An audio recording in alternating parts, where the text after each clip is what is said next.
স্বপ্ন দেখতাম, একটাই কথা, আমাকে কিছু করতে হবে। কেন আমি বাড়ির মধ্যে বসে থাকতে আসিনি, আমি এসেছি কিছু করে যেতে চাই। আর সেই টার্গেট নিয়ে কাজ করা শুরু করি। প্রথম বছর যখন কাজ করেছিলাম, আমার মনে পড়ে আমি 6 স্টার র্যাঙ্ক অ্যাচিভ করি। এবং তখন আমি যখন 6 স্টার র্যাঙ্ক অ্যাচিভ করি, খুব ভালো কাজ হচ্ছিল। হঠাৎ করে আমার জীবনে লকডাউন নেমে আসে। যখন লকডাউন নেমে এসেছিল, মনে পড়ে 2 বছর চলে যায় আমার জীবন থেকে।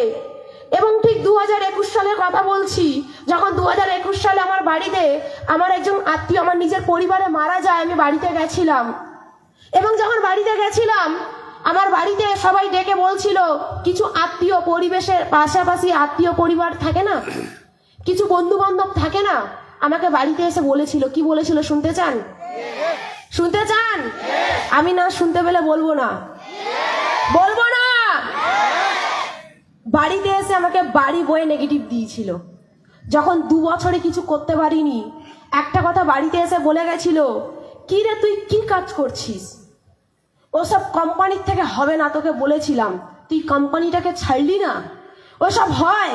তুই যেই 2 বছর ওখানে সময় নষ্ট করেছিস না, ওই 2 বছর যদি তুই লোকের বাড়ি কাজ করতিস, 10,000 টাকা করে স্যালারি হলে তোর 1,20,000 টাকা প্রত্যেক বছরে রোজগার আসতো। তুই কি কোম্পানিতে জয়েন করেছিস, কি কোম্পানিতে কাজ করেছিস? আমার বাড়ি বয়ে আমার পিসি শাশুড়ি বলে গেছিল, আমার বাড়িতে শ্রাদ্ধ হচ্ছে, সেই মানুষটি আমাকে নেগেটিভ মেরেছিল। কমিটমেন্ট করেছিলাম বাড়ি যাব না ততদিন, যতদিন না নিজে গাড়ি কিনবো। যতদিন না নিজে গাড়ি কিনবো, বিলিভ করবেন না, বাড়িতে কেঁদেছি, রাতের পর রাত কেঁদেছি, কাউকে বুঝতে দিইনি। একটাই কথা নিজের কাছে জেদ ছিল, নিজে করব তবে বাড়ি যাব। আমার গুরু সিনিয়র একটাই কথা বলেছিল, তুমি পারবে। বিলিভ করবেন না, মা ফোন করে কাঁদতো, আরে তুই আসতে পারিস না। পরিবারে অনেকে অনেক কথা বলতো, অনেক কথা বলতো। আমি নিজের কাছে একটাই কবিতাকে বোঝাতাম, তোর জীবনে কোনো পুজো নেই, তোর জীবনে কোনো পার্বণ নেই, তোর জীবনে কোনো অনুষ্ঠান নেই, তোর জীবনে কিচ্ছু নেই, তোকে করে দেখাতে হবে নিজেকে। নিজেকে একটাই জিনিস বোঝাতাম, তোকে করে দেখাতে হবে। আর সেই জেদ নিয়ে কাজ করি। আমার বাড়ি সোনারপুর থেকে 1.5 ঘন্টার ডিফারেন্স। মানুষ পুনে কাজে যায়, মানুষ বিদেশ কাজে যায়, 3 মাস অন্তর বাড়ি আসে, 6 মাস অন্তর বাড়ি আসে। এই 1.5 ঘন্টার রাস্তাটা আমি 3.5 বছর লাগিয়েছিলাম ক্রস করতে। 3.5 বছর যতদিন না আমি গাড়ি কমপ্লিট করেছি, আমি আমার বাড়ির গেটটাকে আমি দেখিনি। একটাই কথা আমাকে গুরুপদ স্যার শিখিয়েছিল, তোমাকে কিছু করতে হলে বাড়ির থেকে বেরোতে হবে, বাড়ির থেকে বেরোতে হবে। আর আমি ওই দিন টার্গেট নিয়ে বেরিয়েছিলাম। আর একটাই কথা নিজের কাছে জেদ রেখেছিলাম, আমি যতক্ষণ না করছি বাড়ি ফিরবো না। আমার হাজবেন্ড বাড়ি যেত, প্রত্যেকটা পুজোতে শুনতাম বাড়ি ডাকছে, বাড়ি ডাকছে। আমি কোনো না কোনো বাহানায় কাটিয়ে দিতাম, সবাইকে দেখতাম আনন্দ করছে, আমি কোনোদিনও আনন্দেতে যাইনি। কেন আমার জীবনের ওই একটাই টার্গেট, যারা আমার বাড়িতে এসে নেগেটিভ দিয়ে গেছে, আমার বাবাকে বলে গেছে, আমার মাকে বলে গেছে, আমার পরিবারকে বলে গেছে, আমি তাদেরকে দেখাতে চাই। যেদিন গাড়ি ডেলিভারি হয়, দাদা এসেছিল, পরিবার এসেছিল, খুব ভালো লাগছিল। দাদা একটাই কথা বলছিল, তুই শুধু গাড়িটা নিয়ে বাড়িতে আয়, এখনো যারা যারা নেগেটিভ আছে তাদের বুকের উপর থেকে গাড়ির চাকাটাকে নিয়ে যাবো, দেখ তারপরে কি হয়। আজকে যে টিএনসি দেয়, আজকে যে টিএনসি থেকে হয়, আজকে যে এখান থেকে হয়, তার সব থেকে বড় প্রুফ কিন্তু এটা। কি ইয়েস আর নো? ইয়েস আর নো? আমি 2 বছর টিএনস করার পরেও যদি আমাকে নেগেটিভ মারতে পারে মানুষ, আপনাকে মারবে না? ইয়েস আর নো? আজকে কটা নেগেটিভের কথা বলবো, আজকে কটা কথা বলবো আপনাকে বলুন? শুধু একটা কথা আপনাকে বলতে পারি, যদি নিজে চান যে পৃথিবীতে এসেছি কিছু করে যাব, তো একটাই কথা আপনাকে বলতে পারি, অন্যরা কে কি বললো আপনি ধ্যান দেবেন না। যেদিন করতে পারিনি সবাই বলতো তোর দ্বারা হবে না, আর আজকের হয়ে গেছে সবাই বলে তোমার কপালে ছিল, কিন্তু আমার জার্নিটা কেউ দেখেনি। কি ইয়েস আর নো? আর একটা কথা, যে দেখুন আজকে সত্যি কথা বলতে, আজকের এই যে জার্নিটা সাকসেস, আজকে অমিত স্যার ছিল বলে, আজকে সোমা ম্যাম ছিল বলে, গুরুপদ স্যার ছিল বলে আজকে হয়েছে।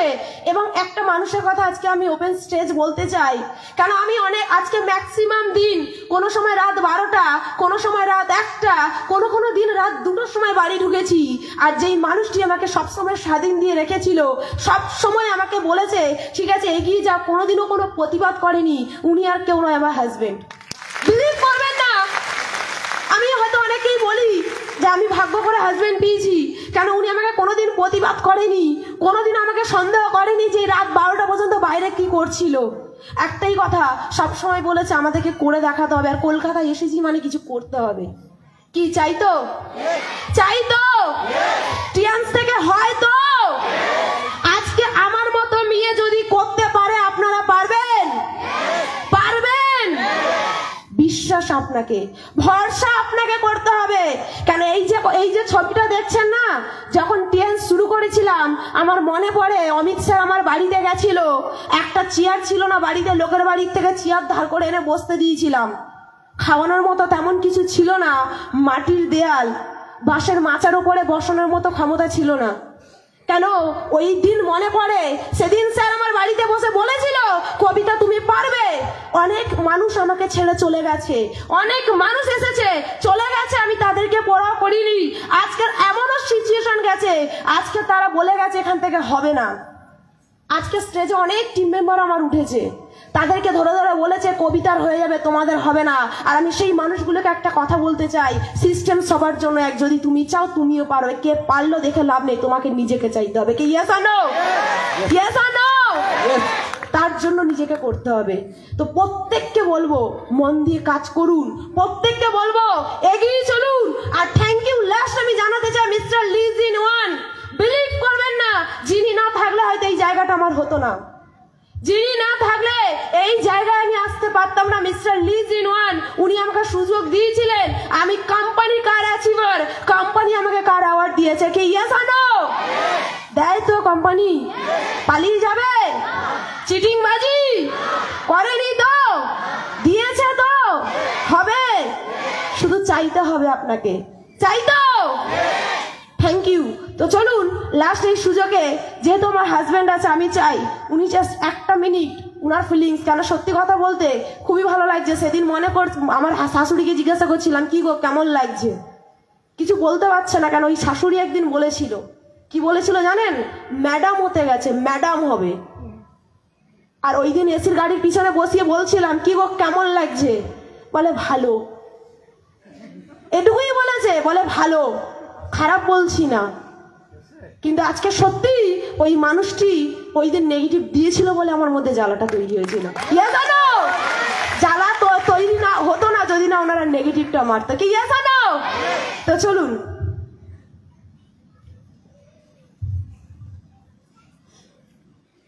তো ওয়ান সেকেন্ড, গুড মর্নিং। তো সত্যি ম্যাম যেটা বললো সত্যি খুবই, ডে ওয়ান থেকে যেভাবে আমরা কষ্ট করে শুরু করেছিলাম, তো মা আমাদের দুজনকে এমন অবস্থা, মেশিনটা নিয়ে গেছি তো ঝাঁটা নিয়ে বের করে দিয়েছিল বাড়ি থেকে। কেউ ঝাঁটার বাড়ি খেয়েছো? সত্যি আমি এখনো মাকে সেই কথাটা এখনো জানাইনি। তো মা গাড়ি ডেলিভারিতে নিয়ে এসেছিল, এসে মা শুধু আমার দিকে দেখছে আর বৌমার দিকে দেখছে, বলছে কি করছে। সত্যি আজকের এই টিএনস প্ল্যাটফর্ম ছিল বলে, আর সত্যি যার কথা না বললে না, ভগবানের পরের স্টেপ তিনি। তো অমিত স্যার আর সোমা ম্যাডামের জন্য একটা বিক্লাব চেয়ে নেব। ওনারা যদি না আমাদের বাড়ি যেত বা আমাদের ওখানে গিয়ে যেভাবে আমাদের সাপোর্ট করে যেভাবে শিখিয়েছিল, সত্যি ওনাদের মতো মানুষ হয় না।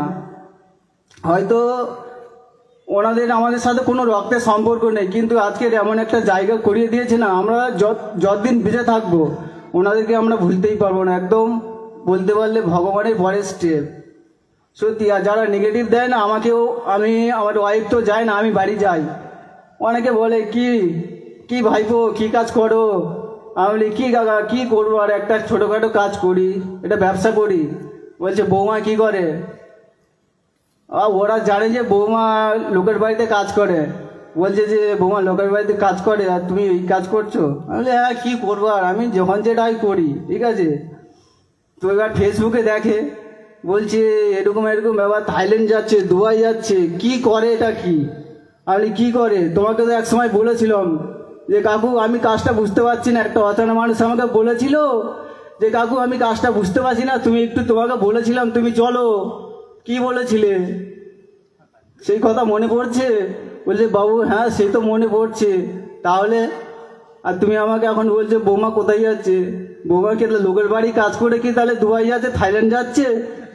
হ্যাঁ, তখন আমাকে খুব প্যাক মেরেছিল, আমি একটাও কিচ্ছু কথা বলিনি।